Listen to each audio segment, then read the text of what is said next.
The Russian Revolution. Karl Marx, the father of modern communism, imagined revolution coming when capitalism had built itself up fully, able to produce a tremendous amount of goods in the factory system. And as they increased, so would a proletariat, an industrial working class, increase in numbers and in sophistication, to the time that the workers would take over that system and distribute goods in a more equitable way.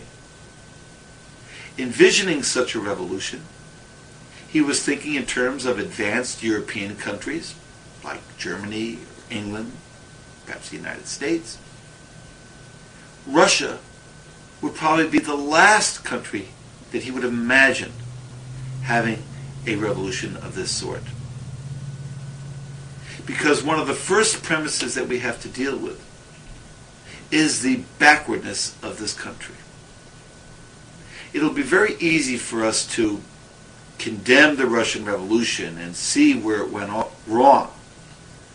It's much more difficult to try to understand what happened, and we shall try to do that. Backwardness.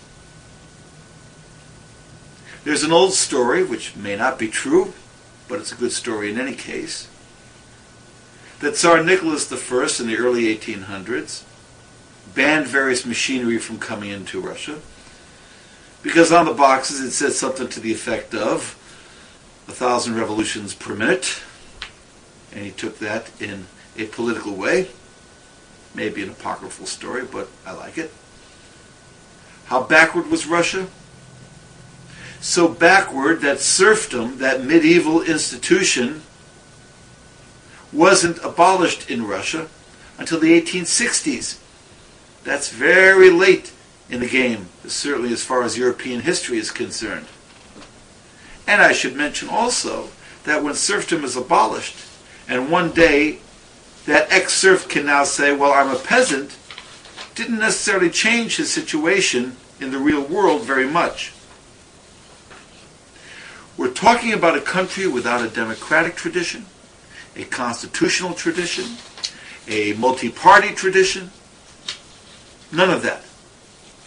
We're talking about rulers, the Tsars, seeing themselves as absolute divine right rulers well past the time that such a thing would exist in other European countries. Backward. No political parties were allowed. You have various underground movements. It is certainly true that with the nobility and the Tsar, certain cultural things still would thrive. One only has to think about classical music in the 19th century or the ballet to see that greatness still prevailing. But in terms of the political life and in terms of the economic life, we are speaking of a great backwardness. So without political parties being legal, you have, for example, a movement that develops called the nihilist movement, a word in our language, without a program to speak of, an attitude saying basically that we're all doomed, that there's no hope, improvement's not going to come, therefore, throw bombs. We're talking about a terrorist organization, throw bombs, kill some of the bastards before we ourselves inevitably get killed. This was a movement that existed in Russia in the 1800s. But also inevitably, given the situation and the downtrodden quality of life for so many people, eventually Karl Marx's ideas come to Russia. Translations of his major works, and a political party, considering itself a Marxist party, is created. It's called the Social Democrats. Sometimes you see it as SDs. A classic Marxist party, which is to say that ultimately capitalism will develop and proletarians will develop, and then you will have a revolution someday.